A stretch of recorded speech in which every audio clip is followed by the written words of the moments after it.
안녕하세요. 초등교사 혜라쌤입니다. 오늘은 흔히 진단평가라고 알고 계시는 기초학력 진단검사에 대해서 살펴볼게요. 기초학력 진단검사가 무엇인지, 왜 하는지, 그리고 추천할 만한 문제집이 있는지 이런 것들에 대해서 이야기를 나눠볼까 합니다. 기초학력 진단검사는 보통 새학기가 시작되는 3월에 우리 학생들이 이전 학년도의 교육과정 내용을 적절히 이수했는지 진단하는 검사입니다. 즉, 학생들의 학력 및 수준을 파악하기 위한 검사입니다. 기초학력 진단검사의 기본적인 목적은 기초학력에 미치지 못하거나 경계선상에 있는 학생, 보통은 학습 부진 학생이라고 말할 수 있죠. 그 학생들을 정확히 진단하는 것이 첫 번째 목적입니다. 두 번째 목적은 학습 부진을 지원하기 위한 것입니다. 학습 지원 대상 학생을 판별해서 학습 격차 해소 및 기초학력을 책임지고 보장하려는 그러한 것이 두 번째 목적입니다. 또한 학급 부진 학생이 아니더라도 학급 차원에서 우리 반 아이들이 미흡한 선수학습 기능이 있는지 또 어느 부분에 학습 결손이 있는지를 파악해서 이에 맞는 교육 계획을 세우려고 하는 것입니다. 기초학력 진단 과목은 1, 2학년은 두 과목, 국어, 수학, 기초 국어, 기초 수학이 되겠죠. 3학년은 읽기, 쓰기, 세마기, 3R이라고 표현합니다. 이 3R에 R 3개는 reading, writing, arithmetic 이렇게 세 가지를 3R이라고 하는데요. 3학년은 이렇게 세 가지를 기초학력 진단 검사를 합니다.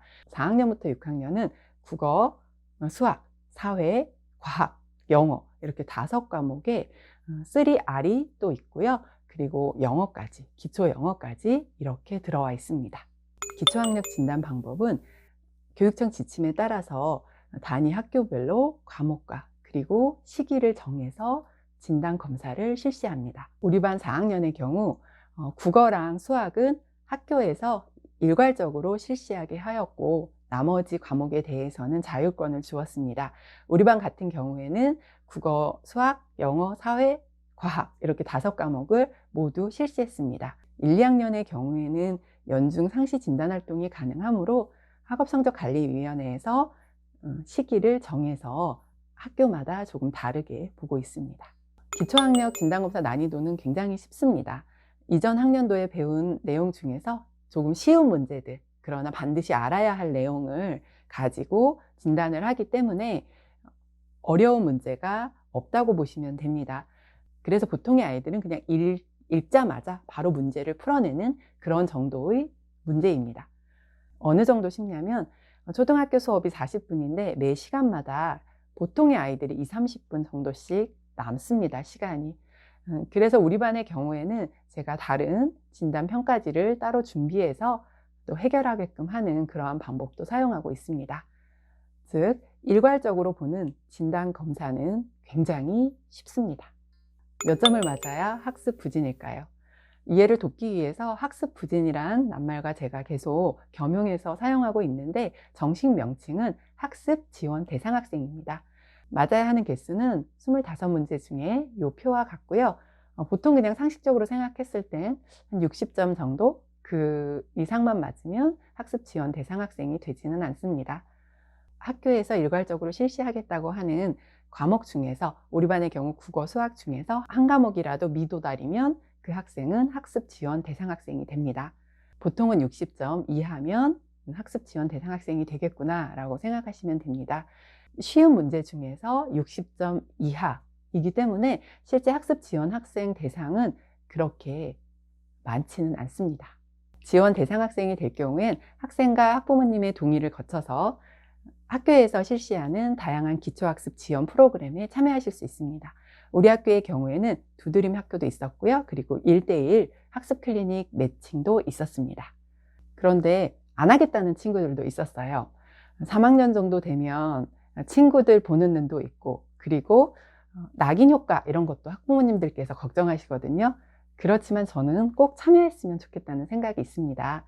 친구들의 시선 또는 낙인 효과 이런 걸 염려하신다면 담임 선생님과 상담을 통해서 잘 조율해 가시면 됩니다. 우리 반 같은 경우에도 학부모님께서 그런 말씀을 하지 않으셨음에도 제가 알아서 잘 학생에게 상처가 가지 않도록 조율한 바 있습니다. 걱정하지 마시고 기초학습 프로그램에는 꼭 참여해 주셨으면 좋겠습니다. 학교에서 하는 두드림학교나 또는 학습 클리닉 같은 경우에는 굉장히 효과가 좋습니다. 심지어 아이들도 처음에는 그냥 안 하고 싶어 하던 아이들도 나중에는 그 시간을 기다리기도 해요. 그래서 만약에 대상 학생이 되신다면 꼭 참여했으면 하는 바람이 있습니다. 기초학력 진단검사, 진단평가에 대한 준비가 제일 궁금하실 텐데요. 일반적으로 그 이전 학년도에 담임선생님이 우리 아이가 기초가 부족하다 이런 말씀이 없었다면 굳이 진단검사만을 위해서 준비할 필요는 없습니다. 다만 이전 학년도의 내용을 복습하고 그리고 다음 학년으로 올라가는 것은 굉장히 중요하겠죠. 새 학년이 올라가기 전에 이전 학년도의 개념 중심으로 우리 아이가 잘 알고 있나 한 번쯤 확인을 해 보시고 그리고 학습 결손이 있는 부분이 없는지 이런 것도 좀 확인해 주셨으면 좋겠습니다. 간단하게만 말씀드릴게요. 국어는 교과서로 복습하지 마시고 독서를 시켜주세요. 그럼 어떤 수준의 책을 읽으면 좋겠느냐라는 물음을 하실 텐데요. 교과서 수준의 책을 읽는 것이 가장 좋습니다. 예를 들면 4학년 올라가는 학생일 경우에는 3학년 또는 4학년 책 수준 정도의 책을 읽기를 추천합니다. 교과서가 지금 없는데요 라고 하시면 인터넷 찾아보시면 교과서, 수록, 도서 이런 것들이 많이 올라와 있어요. 그러한 도서들을 중심으로 해서 방학 때 책을 읽도록 하고 아이 혼자 읽게 하지 마시고 반드시 부모님이 모범을 보이시면서 함께 읽기를 추천합니다.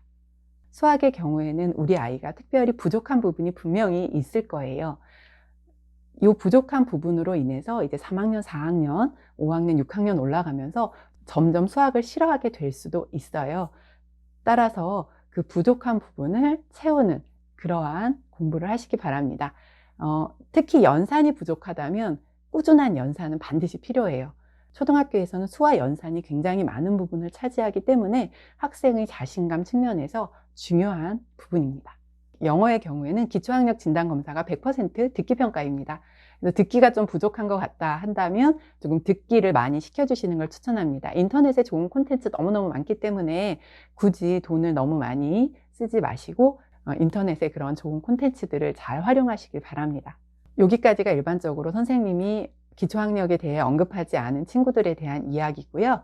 그런데 우리 아이 같은 경우에는 아이도 기초학력 진단검사, 진단평가를 어려워하는 측면이 있고 그리고 이전 학년도에 담임선생님이 우리 아이의 기초학력에 대해서 단 한 번이라도 언급한 적이 있다라고 한다면 반드시 이번 겨울방학을 이용해서 공부를 조금 시켜주셔야 합니다.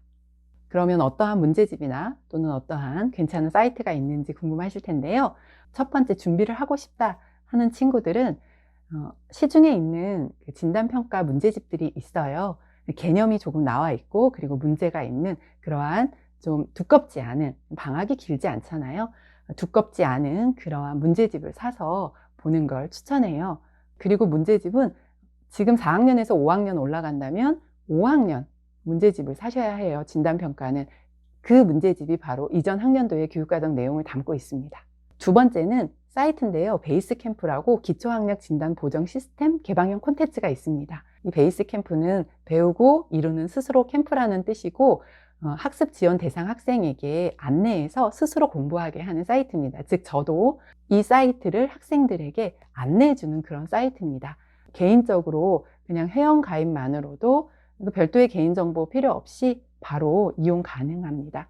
특히 아까 듣기평가 제가 말씀드렸잖아요. 듣기평가를 한번 해보고 싶다 하는 친구들도 이 사이트를 한번 활용해 보시길 바랍니다.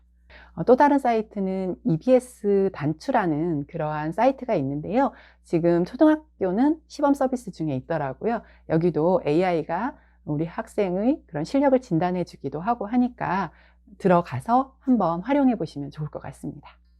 제가 계속 진단평가, 기초학력 진단검사 쉽다 말했잖아요. 그런데 막상 시험을 보면 80점에서 100점 스펙트럼이 다양하게 있습니다. 그런데 정말 희한한 게 여기서 80점 맞은 친구들은 그 다음에도 굉장히 실수를 자주 하는 그런 모습을 보여요. 그런 친구들은 방학을 맞이해서 좀 정확도를 높일 수 있는, 꼼꼼하게 학습할 수 있는 그런 것을 우리 학부모님들이 좀 지도해 주셨으면 좋겠습니다. 사실 기초학력 진단검사 진단평가의 점수를 공개하진 않습니다. 비공개가 원칙인데요. 바로 학부모 상담이 3월 말이나 4월 초에 있잖아요. 그럴 때 학부모님께 저는 사실대로 말씀을 드려요. 왜냐하면 어차피 아이들의 학습은 저와 학부모님들의 연계가, 가정 내 연계 지도가 이루어져야 아이가 더욱더 성장할 수 있으니까요. 그래서 학습 결손이 어느 부분에 이루어졌는지에 대해서도 이렇게 이야기를 나누고 있습니다. 그러면 이제 학부모님이 집에 가서 이제 잘 봤으면 아이를 이렇게 칭찬 좀 해주시겠죠. 그리고 또 100점을 맞은 친구들은 제가 조용히 불러서 비밀이라고 하면서 이야기해 줄 때도 있습니다. 100점 맞은 걸 왜 굳이 얘기하지? 이렇게 생각하실 수도 있는데, 제가 이렇게 비밀리에 살짝 이야기해 준 이 한마디가 아이에게 자신감을 줄 수 있고, 또 그것은 학습 동기로 이어지고, 또 공부를 열심히 하고 좋은 점수를 받고, 이러한 선순환이 잘 이루어져야 우리 아이가 미래에 좋은 성적을 받을 수 있을 것이라고 생각해서 그렇습니다. 제가 말씀드린 내용을 참고하셔서 우리 아이들 겨울방학을 슬기롭게 보내시고 계시길 바랍니다. 조만간 또 찾아뵙겠습니다. 감사합니다.